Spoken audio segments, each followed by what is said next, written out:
ஜல்லிக்கட்டு சும்மா ஒரு விளையாட்டு மட்டும் கிடையாது. இது தமிழர்களோட பாரம்பரியமான ஹெல்த் அண்ட் ஃபிட்னஸ் டெஸ்ட்டுங்க.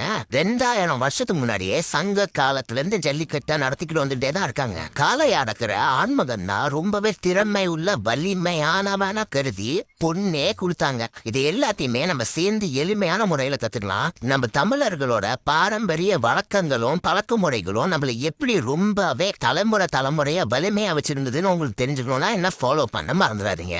கயிறு இல்ல, ஆயுதங்கள் இல்ல, ஜஸ்ட் உங்களோட உடம்போட வலிமையும் மன வலிமையும் தான் ஜல்லிக்கட்டுல உங்களை காப்பாத்துமே. ஒரு காலை அடக்கணும்னா கிரிப் ஸ்ட்ரென்த் ரொம்பவே அவசியங்க. அதோட ஃபாஸ்டான ரிஃப்ளெக்ஸும் தேவைங்க.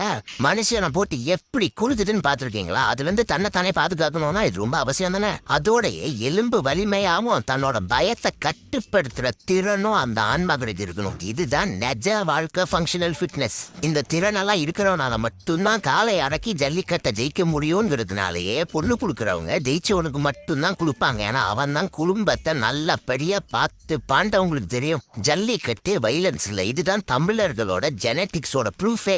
நம்மளோட அடையாளத்தையும் பெருமையும் பத்தி நம்ம பேசிக்கிட்டே இருந்தாதான் அடுத்த தலைமுறைக்கு போய் சேரும். சொன்னால தயவு செஞ்சு இதை பத்தி இன்னமும் நிறைய பேசி இதை என்ஜாய் பண்ண ஆரம்பிங்க. தெரிஞ்சுக்க புரிஞ்சுக்க. கரெக்டா இருந்தா புரட்டா. அனைத்து தமிழர்களுக்கும் தமிழர் திருநாள் நல்வாழ்த்துக்கள்.